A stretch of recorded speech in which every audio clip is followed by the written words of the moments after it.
And by the way, the ATF is a law enforcement agency working under the FBI that is doing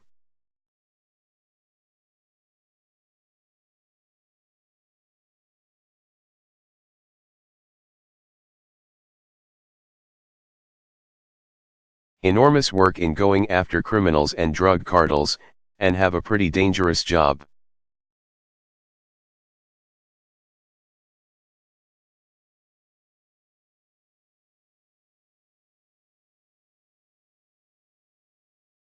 So it's not as if doing background checks or auditing gun sales is all that they're doing.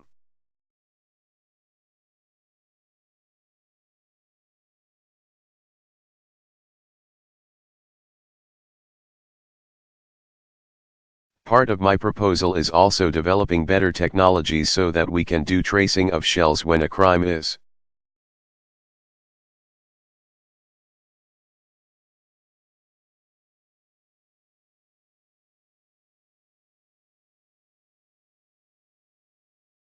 committed in order to figure out who exactly are the perpetrators of the crime and where did they obtain the weapon.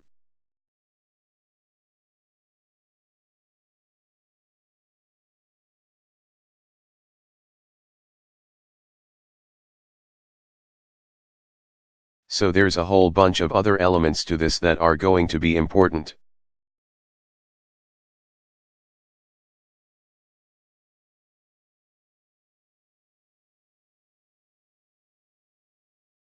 But my hope is that responsible gun dealers like yourself and your organization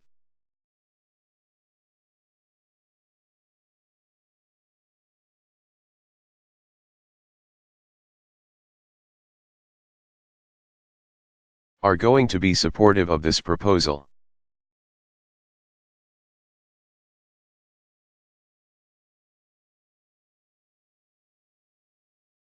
Because it should actually help push away unscrupulous dealers, and that means more customers for you guys.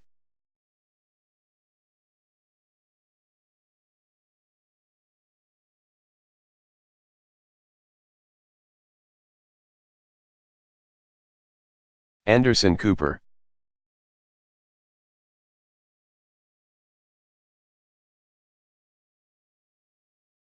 Question: well, thank you for being here, Mr.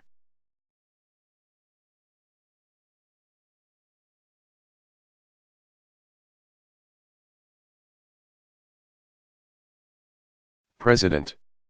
As you know, Gabby and I are both gun owners.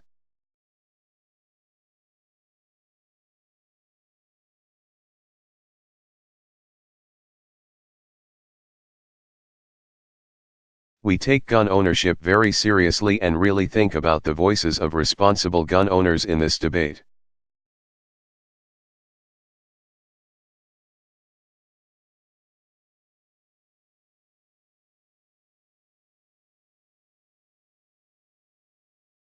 But I want to follow up to something Father Pfleger said and your answer to his question.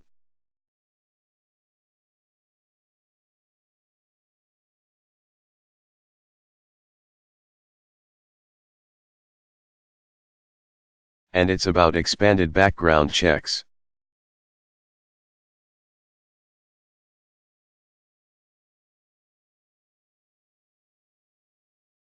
Often, what you hear in the debate of expanding background checks to more gun sales and, as you know,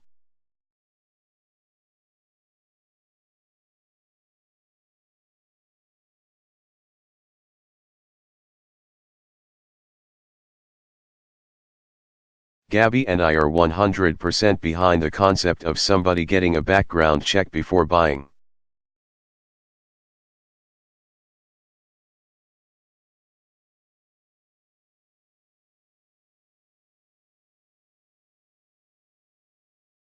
A gun. But when we testified in front of the Senate Judiciary Committee,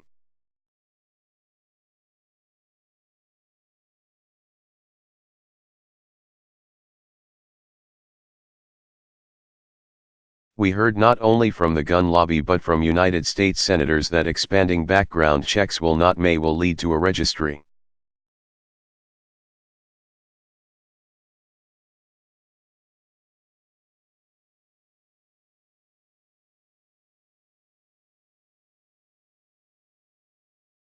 which will lead to confiscation, which will lead to a tyrannical government.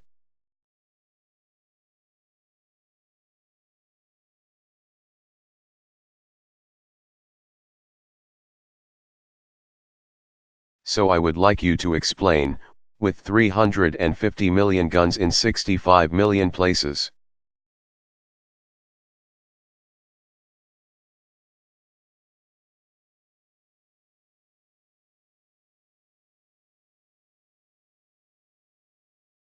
Households, from Key West to Alaska, 350 million objects in 65 million places. If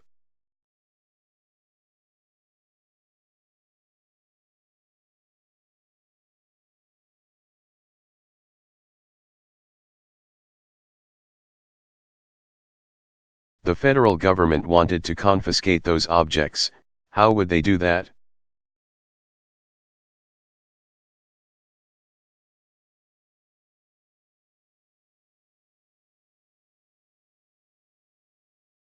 President Obama, well, look, first of all, every time I see Gabby, I'm just so thrilled because I visited her in the hospital.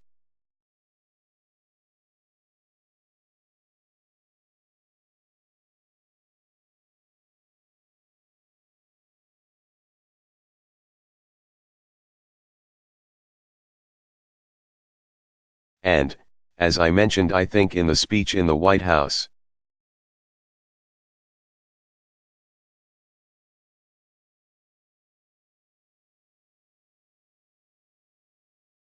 as we left the hospital then to go to a memorial service, we got word that Gabby had opened her eyes for the first time.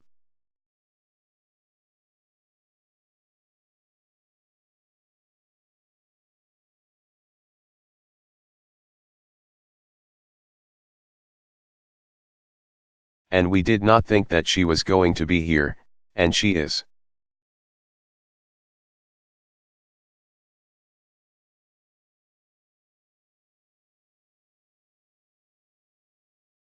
And Mark has just been extraordinary.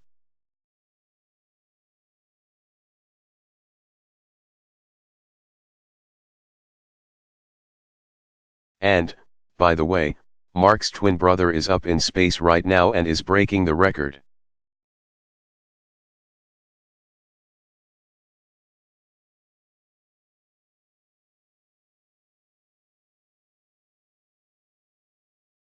For the longest continuous orbiting of the planet, which is pretty impressive stuff.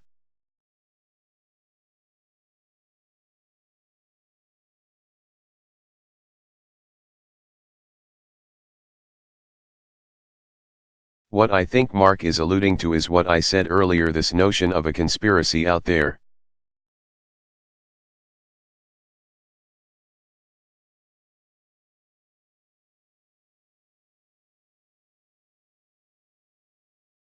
And it gets wrapped up in concerns about the federal government.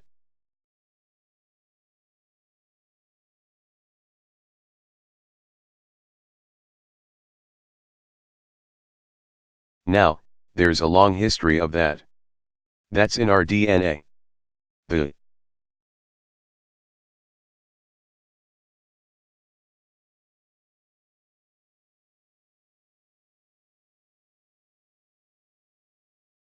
United States was born suspicious of some distant authority.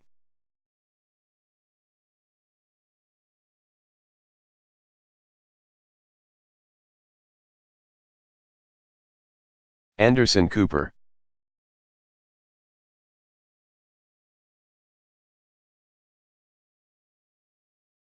President Obama, I'm sorry, Cooper, yes, it is fair to call it a conspiracy.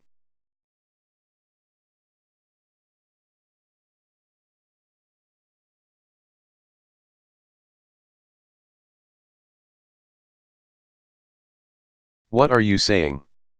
Are you suggesting that the notion that we are creating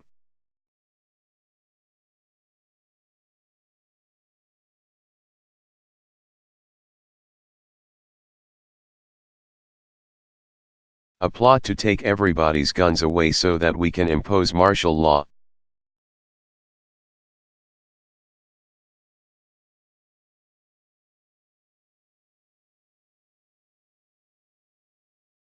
Anderson Cooper.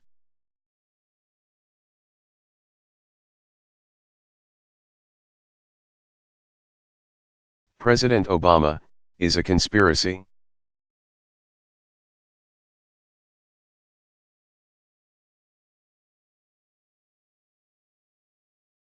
Yes, that is a conspiracy.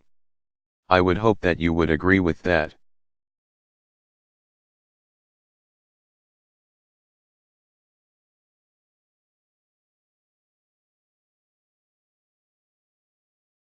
Is that controversial except on some websites around the country?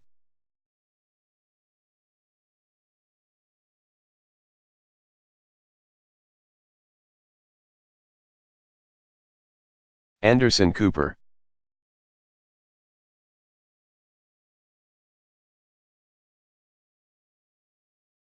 President Obama, look, I'm only going to be here for another year.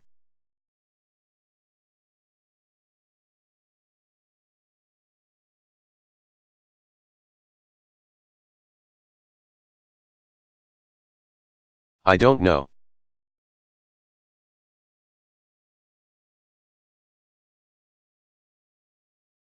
When would I have started on this enterprise, right?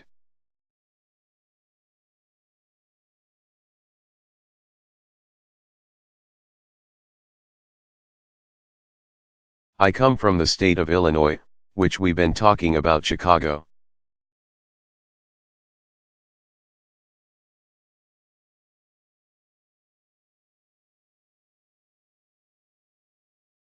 But downstate Illinois is closer to Kentucky than it is to Chicago.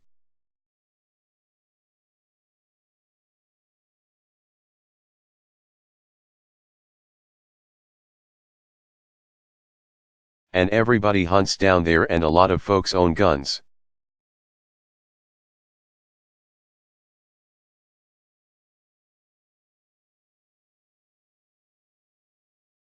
And so this is not, like, alien territory to me.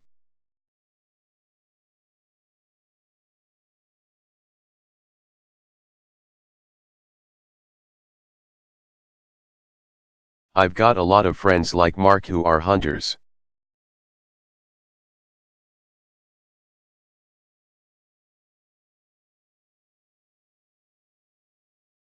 I just came back from Alaska, where I ate a moose that had just been shot and it was pretty good.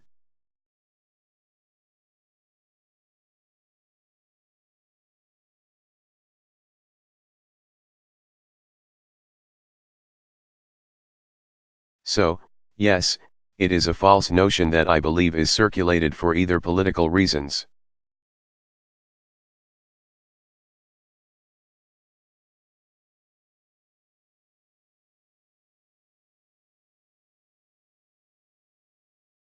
Or commercial reasons in order to prevent a coming together among people of goodwill to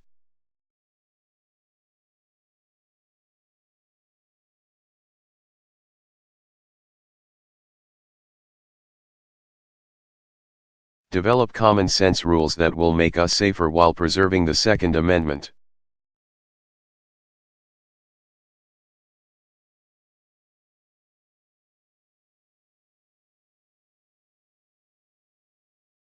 And the notion that we can't agree on some things while not agreeing on others, and the reason for that is because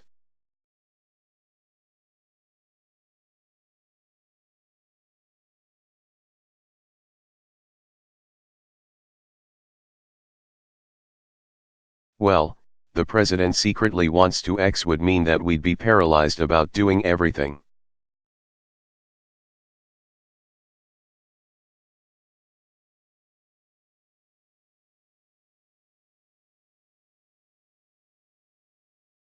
I mean, maybe when I propose to make sure that unsafe drugs are taken off the market, that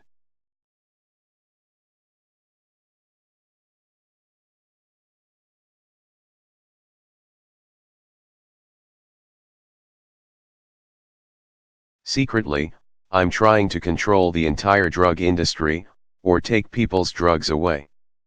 But probably.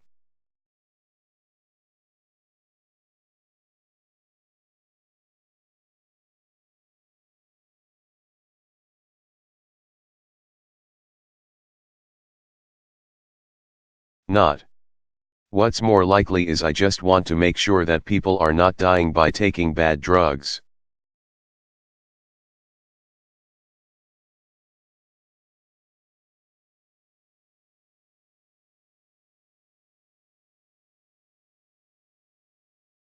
Anderson Cooper.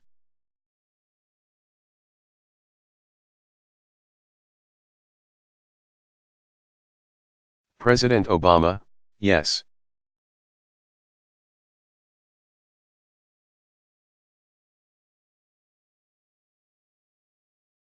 I meant what I said. And the reason I said that is this. The majority of people in this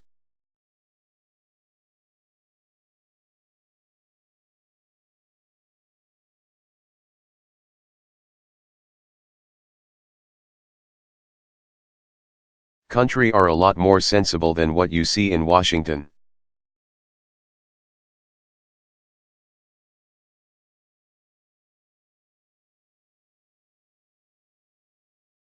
And the reason that Washington doesn't work well in part is because the loudest, shrillest voices.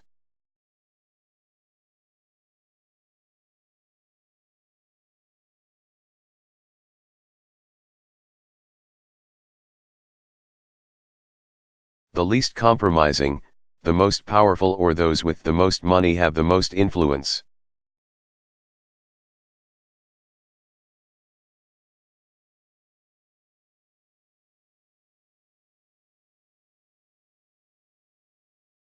And the way Washington changes is when people vote.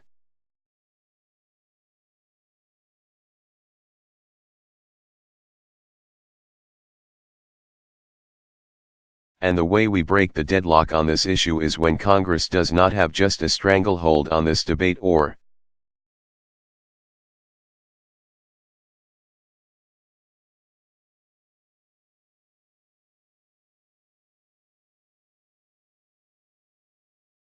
excuse me, the NRA does not have a stranglehold on Congress in this debate, but it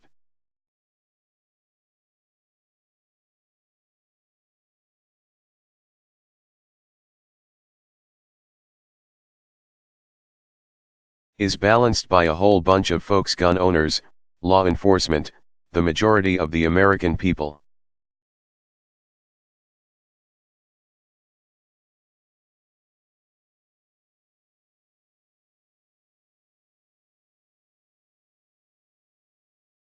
When their voices are heard, then things get done.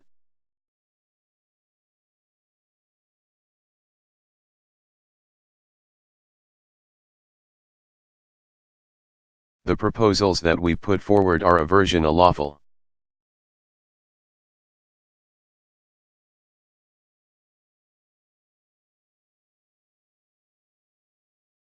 More narrow version of what was proposed by Joe Manchin and Senator Toomey of Pennsylvania.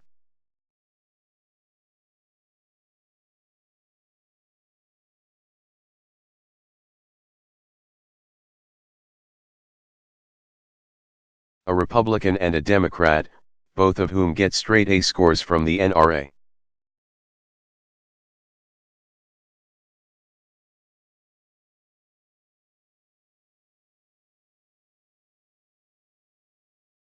And somehow, after Newtown, that did not pass the Senate.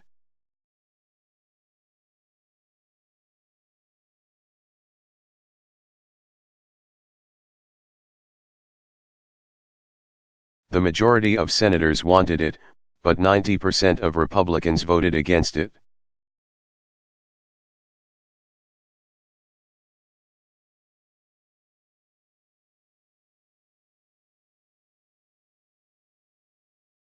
And I'll be honest with you, 90% of those senators didn't disagree with the proposal.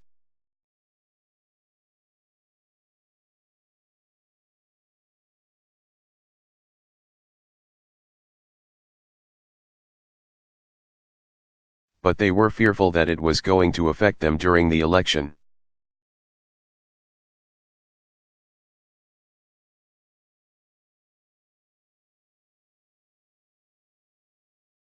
So all I'm saying is that this debate will not change and get balanced out so that lawful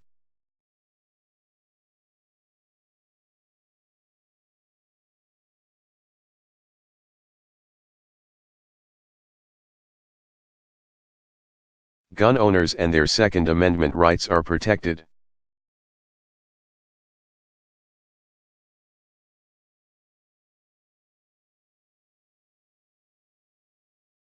But we're also creating a pathway towards a safer set of communities. It's not going to change until those who are concerned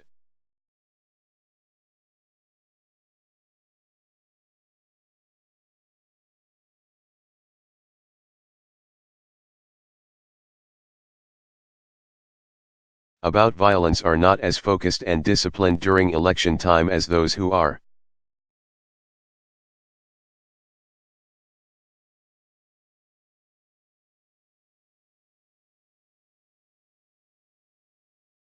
And I'm going to throw my shoulders behind folks who want to actually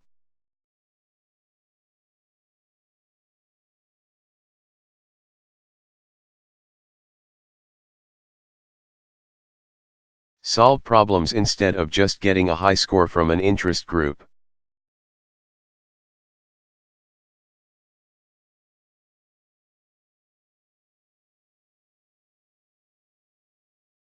Anderson Cooper.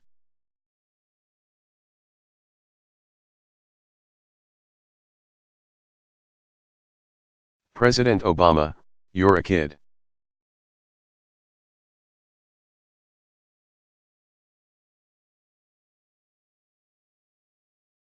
Anderson Cooper.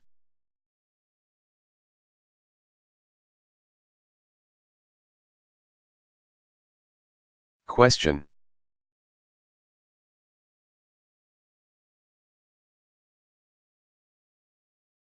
Most of us are either thinking day to day, hour to hour, for some, even minute to minute.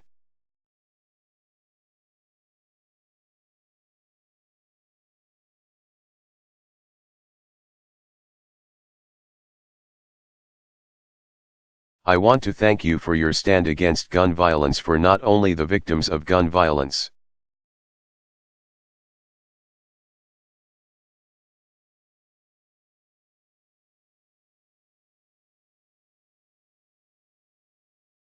but those on the verge of being victims of gun violence.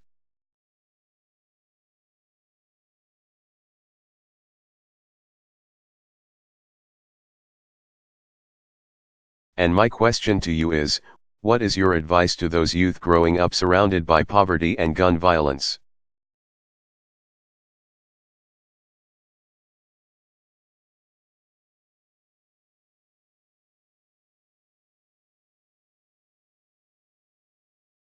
President Obama, well, first of all, Trey, I couldn't be prouder of you.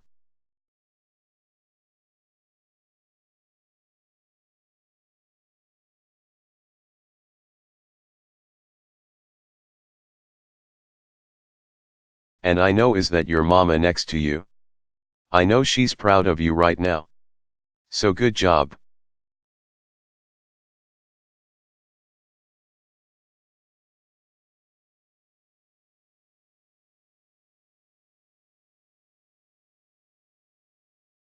Mom. When I see you, Terrell, I think I about my own.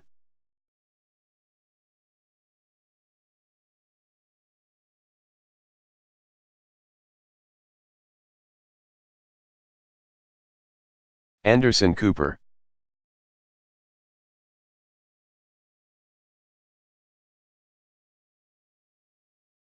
President Obama, excuse me, Trey.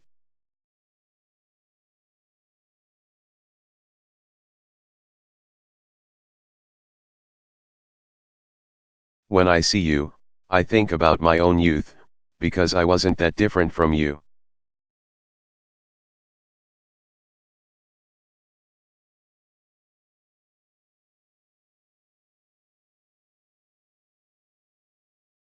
Probably not as articulate and maybe more of a goof off.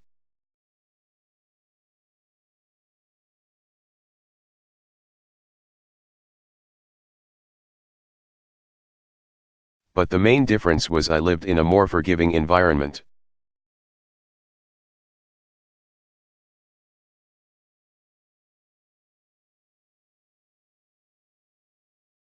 If I screwed up, I wasn't at risk of getting shot. I'd get a second chance. There were a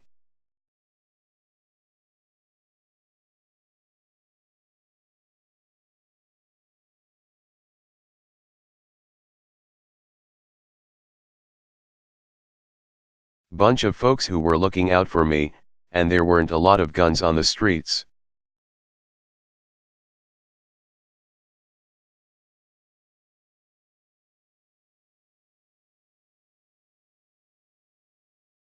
And that's how all kids should be growing up, wherever they live.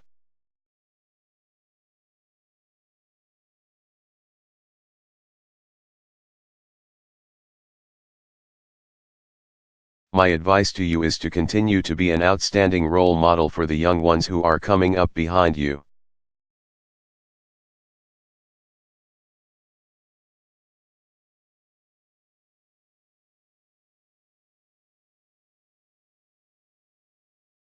Keep listening to your mom. Work hard and get an education.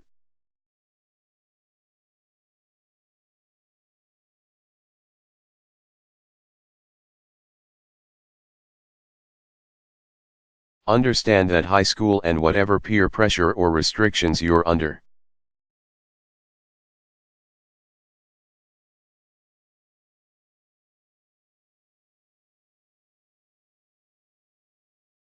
Right now won't matter by the time you're a full adult, and what matters is your future.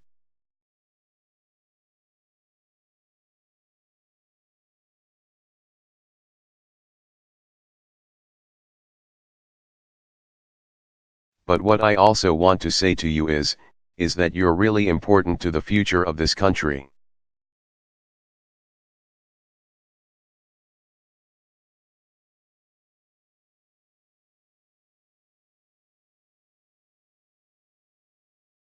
And I think it is critical in this debate to understand that it's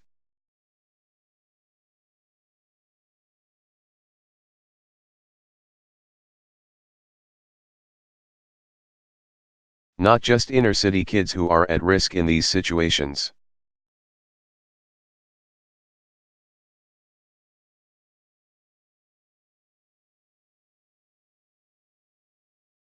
Out of the 30,000 deaths due to gun violence, about 2/3 of them are actually suicides.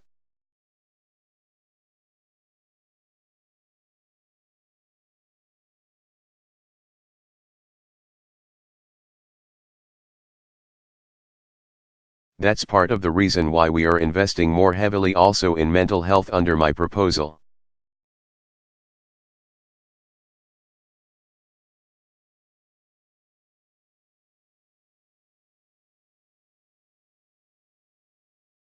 But while the majority of victims of gun homicide are Black or Hispanic,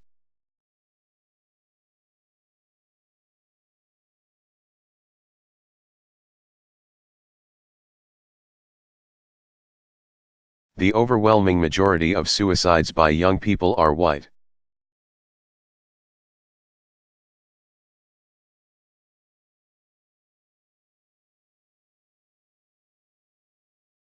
And those, too, are tragedies. Those, too,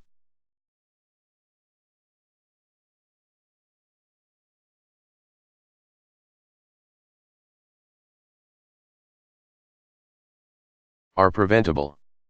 I'm the father of two outstanding young women, but being a teenager is tough.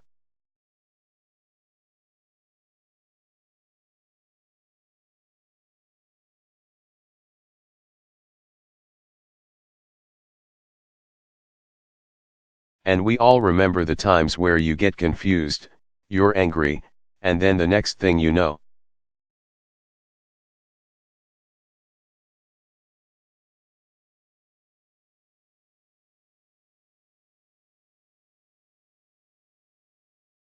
if you have access to a firearm, what kind of bad decisions you might make.